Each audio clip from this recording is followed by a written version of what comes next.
Hello guys, आज होता Sunday. मी आणि सागर निघाले आज शॉपिंग करायला दिवाळीची डेकोरेशनची. नाशिकला आम्ही पोहोचल्यावर आम्ही बघितलं की खूप सारं दिवाळीचं डेकोरेशनचं सामान आलेलं आहे, जे की खूप कलरफुल आणि व्हरायटी मध्ये अवेलेबल होतं.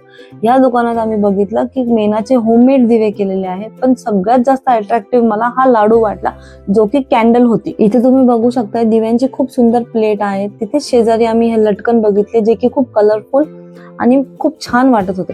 मग आम्ही बघितलं रांगोळी, जी की मला कन्फ्युजन झालं ग्रीन आणि येलो कलर मध्ये की कोणती घेऊ. मग मी गेले शुभ लाभचे स्टिकर घ्यायला, पावलं घ्यायला आणि रांगोळीचे स्टिकर घ्यायला. पण मला तिथे खूप छान छान व्हरायटी दिसले. तिथे मग आम्ही कंदील बघायला गेलो. ते कंदील जे होते ते खूप छान छान दिसत होते, पण त्यात आम्हाला हे छोटं वाला आवडलं, जे की आम्ही घरासाठी घेतले. मग आम्ही बघितलं की हा एक मोठा कंदील होता, जो की खूप अट्रॅक्टिव्ह रेड कलरचा वाटत होता. त्याच्यानंतर आम्ही हे लटकन बघितले, जे की खूप डार्क व्हायब्रंट कलरचे होते. मग आम्हाला लक्षात आलं की आम्ही पावलं घेतलेलं नाहीये. मग आम्ही पावलं घेतले, जे की मला हे गोल्डन कलरचे खूप आवडले.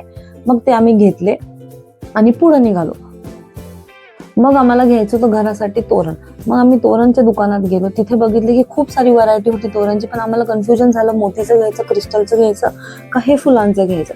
शेवटी आम्ही डिसाईड केलं की आम्ही हे क्रिस्टलचं घेऊ आणि फुलांचं घेऊ.